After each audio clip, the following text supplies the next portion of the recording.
Hi everyone, welcome to GLA. I'm Matt. Gerard's behind the camera. Hi. Feel free to say hi. Good, worked. That way the camera knows people are actually here. Someone's watching at home and they're like, oh, there's an empty room. So we gotta make noise. This is broadcast online?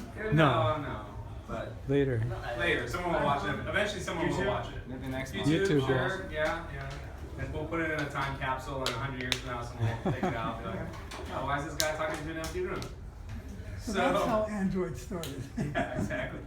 So we're going to start every meeting with this. This is a value statement.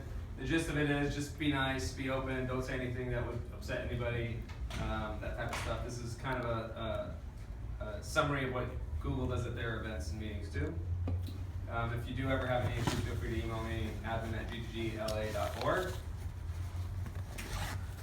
So we're going to start by hearing a little from our hosts. Edward's going to come up and tell us a little about Victorious. We're at Victorious today for the second time, and we'll be here again next month as well. So Edward, why don't you give us a little background?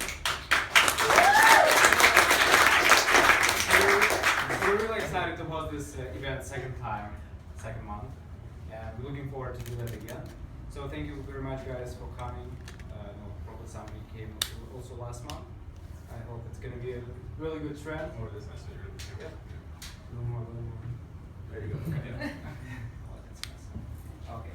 It's going to be a really good trend. So we at Victorious really excited to help you guys to learn more about Android. And it's going to be a great opportunity for us to learn more as well. So what is Victorious? Does anybody know? What do we do? Besides hosting a meetup? Okay, so Victorious, we build a mobile platform. So we build mobile applications for iOS and Android, and we're creating kind of mobile social network, like for watching videos on YouTube, like all kind of media stuff, similar to what YouTube does, but in a different way. So we're a very engineering-focused company. We have great engineers for the part of the company are engineers, so we like to talk about that. And this is another great opportunity to share some knowledge. So if you like to know more what we do, we definitely can find our engineers. Several people are here, and we're really glad to answer any questions. So thank you. Thanks for having us.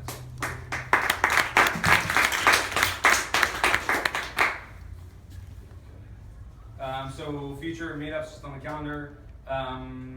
We're hopefully going to have another June meetup here. Actually, I'm a little busy the last week of June, so we'll figure out the date in the next couple days. We have a Googler coming to speak to us about AMP on July 7th. So maybe we'll merge those, we'll see. In the summer, we should be having a Firebase sponsored event. I mean that the Firebase team at Google is going to be sponsoring an event. So there'll be swag and code labs and stuff like that. And then in the fall, we have our Dev Fest. So every fall, we do a big event. Last year, we had 120 people, give or take, in Culver City.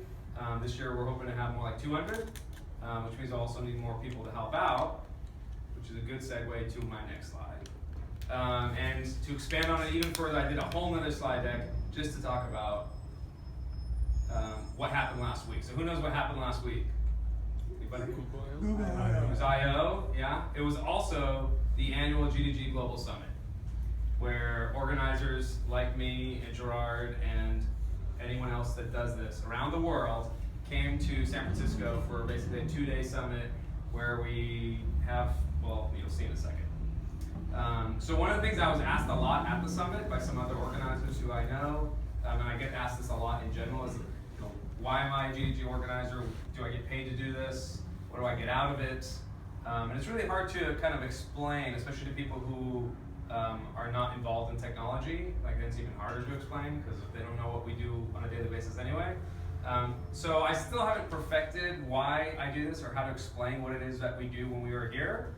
But I kind of put some words down about why I've been doing this for about 4 years now and why I plan on continuing to do it longer.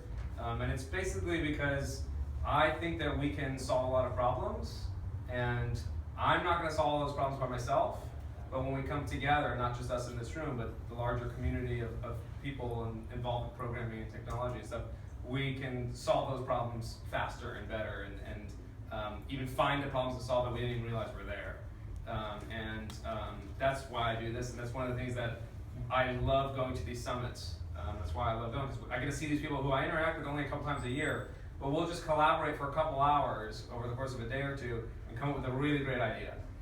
In fact, I ran into one of the organizers from Nigeria while I was in line for something at I.O. I did not know that he was an organizer, and I just happened to see his shirt and realized he was wearing a GDG shirt, and I was like, oh wait, we have something in common. So we actually came up and we have a plan that we're going to be working on. So this is what the summit looked like. There were 500 plus organizers from around the world.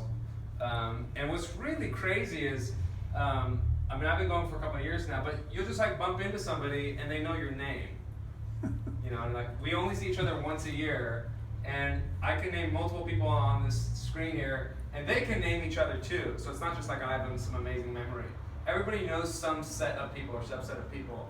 And so, and everyone's really friendly. We all have stuff in common, and you kind of recognize, oh yeah, that's the guy who talked about whatever last year, or we saw him online, things like that. We interact a lot online throughout the year, but we only come together once a year, which is really cool. And I'm sure there were a couple of people who missed the picture too, but it was a lot of people. A lot of different languages spoken, but when we're in a meeting or anything like that, everyone's speaking English, which always amazes me. And at breakfast Tuesday morning, I kind of said to the guys at my table, I said, you know, they were from Switzerland and France, and I said, you know, I kind of feel bad that we're always speaking English, and we meet in the United States. And they said, oh, don't worry about it, we speak English at our meetups too. And I was like, really? And they're like, yeah, because in Switzerland, you got people who speak German, you got people who speak French, you got people who speak High German, you got people who speak Italian. So just to even it out, we all speak English. I'm like, wow, that's crazy. But it's like, yeah, the universal language of programming apparently is English. So I learned something new this year. They had a lot of gifts for us. So you can see here, there were shirts, but there's also like just a big thing of gifts for all the organizers. This was at dinner at Google's office in San Francisco, which they usually do every year there. Has a beautiful view of the Bay Bridge too.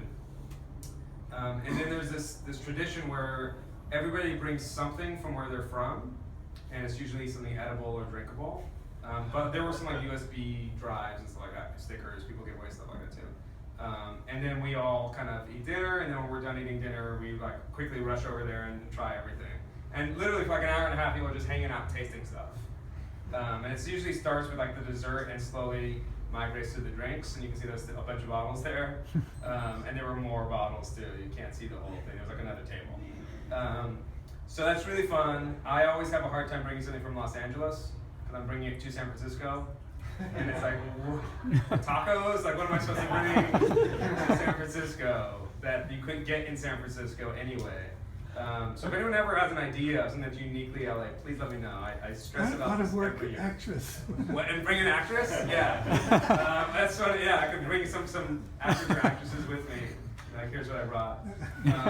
Yeah, I mean, anything that's in LA is probably not even made in LA. It's like made in, somewhere else. So it's always really tough. Both the North America Summit and the Global Summit, I stress out. And I end up buying something that's like from California, but not really from LA. So like yogurt-covered raisins, not from LA. Banana chips, they're not from LA. See's candy. Is See's candy from It's LA? LA specific. They have it in San Francisco though. Yeah, but the factory's in LA. Okay, that's good to know. I love it. There's so much chocolate there though. I'm sorry, do you want help or not? No, I agree with you. I appreciate it, and I actually once did bring candy. It's just that the reason I don't typically do is because there's so much chocolate, and it's a lot of like pressure. Like, is this chocolate better than that chocolate? And I'm not gonna make any. Yeah, that's the thing. You got Ghirardelli, San Francisco, but people bring chocolate from all over the world, and not to knock C's at all. But at this point in my life, I'm like, oh, I don't consider that to be like amazing chocolate. I should introduce myself. My name's Johnny C. Nice one. Yeah. I'm sure it's a highly profitable company. But I've been to Belgium. I've had European chocolate, and there's a lot of people from other countries. So yeah. There's also an annual band, and this always. So the guy in the middle there is actually Saeed from Jordan, and literally, I just he walked up to me and said, "Hey man, how's it going?" I'm like, "Oh, we haven't talked in like a year and a half, but it's good to see you." He just knew instantly, and we resumed our conversation from actually 2 years ago when we had like a long conversation. And so every year they're always looking for more people to play instruments in the band. Google actually provides the instruments, because no one's going to fly around the world with a guitar or anything or a drum kit. So if you play an instrument and you're interested, they're always looking for more people to play. There's very little notice. It's like 2 weeks beforehand. Like, okay, here's what we're going to play. Learn it. But yeah, I told Saeed he should really give us 6 months notice. We also had some private talks on Tuesday. They had a bunch of Googlers come and basically kind of give us sneak peeks of what was happening at I.O. We had a talk on Firebase and actually gave us a Lego kit. I should have brought the kit. Forgot. A Lego kit with a Wi-Fi enabled device that we can control stuff using Firebase. It's pretty cool. And there was another talk on TensorFlow, which is the new machine learning open source API that Google released. And the guys in the videos that you see on YouTube, those are the guys that come to talk to us. So we meet them in person. They're very, they're like right there. You can just go up to them and ask questions. It's really cool. So here's the pitch. So some benefits of being a GDG organizer. Like I said, for me, it's really just like hanging out with people that I have stuff in common with, but I shouldn't because we're from 10,000 miles apart and we speak different languages and different cultures and all that stuff, and yet we're like best friends once a year. We also meet a lot of Googlers. They're normal people. They're not different than us. They're the exact same as us. They just happen to work at Google. And other industry experts too. We get free trips to the Googleplex. Sometimes they're only subsidized, but a lot of times they're free. We get those free trainings. So usually when we go to the summit, there's some training that's technical. There's also stuff that's just speaking skills or organizing skills, how to deal with people that are not nice, stuff like that. How to improve your vocabulary would be a good one for me. We get free swag from Google. And there's actually a new program. We get some advance notice of certain stuff. We have to sign an NDA, and I can't talk about it, but I put it on the list. Technically, every year I've done this, there's been at least one person that is a GDG organizer that has been hired by Google. I don't see that as a benefit because there's so many organizers around the world, and usually it's probably like 1 to 3 per year. I don't think any of us do it for that particular reason, but that kind of is a side benefit if it's something that you're considering. So that's what we get out of it. Here's what we put into it. In general, if you want to be an organizer, we'd say it's a minimum of 1 year commitment, and that's just something that we ask. What do you do? It varies. I often get asked, will these slides get uploaded at the end of the meetup? And I always say yes, and then I never do it. So if you're one of those people that want to see the slides uploaded at the end of the meetup, it'd be great if you volunteered to actually upload them. Same thing, we have videos, we have marketing and tweeting and all sorts of posting that we should be doing and we never do. It doesn't take a lot of time, especially if you spread it out across a lot of people. But we basically just kind of figure out, okay, when are we going to meet, what are we going to talk about, who's going to post it. That's it. It's really easy. We also organize the big annual events. What? For big events. For big events, it's a little more. Yeah. I'm trying to make it sound easy. Sure, I was like, big events, so stressful. For the big annual events, it is a little more work, but we're spreading it out over the course of multiple months, so it's not constant. But we have to find sponsors, we have to find venues. We have the DevFest season coming up in the fall, and it's something already on our minds, and some of the other GDG chapters are already planning their DevFest. Again, we want to have 200 people there, so we got to find a venue that can hold 200 people in one room, and then have a bunch of breakout rooms. And ideally, we don't pay for that venue. So, just think about that. That's going to be really hard to figure out who would be willing to let us use a venue like that. And if we do have to pay for it, that just means we have to find more sponsors, which means it's more work, and so you get this cycle going. But we put it on last year, and despite all sorts of odds against us, and it was the first time we did it, we had an amazing turnout, a lot of positive reviews. Everyone did surveys. We gave away a lot of stuff. I don't even remember how many thousands of dollars of prizes we gave away. So it's lots of fun. It's definitely worth it. Yeah. So if you're interested, email me, come up, talk to me, come up to Gerard. Just stand up and say, I want to do it. That's fine. However you want to let us know. Usually what we do is we'll just coordinate a time to speak on Hangouts. And it's not like there's a formal process. It's just kind of making sure that you know what you're doing and that you're not doing it because you are looking to get free stuff. Like it's got to be more than just give me, that type of thing. But it's pretty informal. Any questions? So this is a banner that they had out at the third dessert table. There were a lot of desserts. Everyone just came and signed something. And mine's right there. You can see I did a picture of the beach. Right there, yeah. I forgot who it was. Someone else had drawn something right next to me and it was not good at all, and then they felt bad. I don't see where it was. Maybe it was the little android. That's not bad. It was someone else. Yeah, so there's stuff from all over the world there. Okay, so back to our regularly scheduled meetup. We're going to try to use this same tool that we used last time. So this is actually a tool that was made by Martin Omander. He's the program manager for GDG LA, and all the Googlers always do side projects. So if you work at Google and you want to be an employee, you always have to be like writing code. Even if that's never going to make money for Google, it's just something that they do. So this is a tool that he wrote that I gave him a lot of feedback on a bus ride from San Francisco to Mountain View last week, letting him know all the ideas I had and feature requests. And he's working on open sourcing the code, and that way we'll be able to do it ourselves. Right now, there's a process if you work there, you can't just release your code, you have to go through a process. But the way the tool works is everyone here will be able to kind of vote and say, oh, go slower, go faster, good slide, bad slide, that type of stuff, as the presenter is actually presenting. Notice how I didn't put this up for my little pitch. That was on purpose. So for the next presenters, you'll be able to do this. There's going to be a QR code, so you can just scan it, or you can use the goo.gl link. I went ahead and made it a little bigger. That's one URL. So it's not like it's two separate things. One URL after the slash comes that thing there. Or like I said, you could QR code it. And again, it's more just so that I can give feedback to the presenters. This was one of my feature requests, was that there'd be a way to record it. It actually just goes away. It does not persist. So I'll monitor it as our speakers are talking, and then try to give them feedback afterwards. Oh, you know that one slide with the 1,000 lines of code? A lot of people said that was hard to read, or said no to it.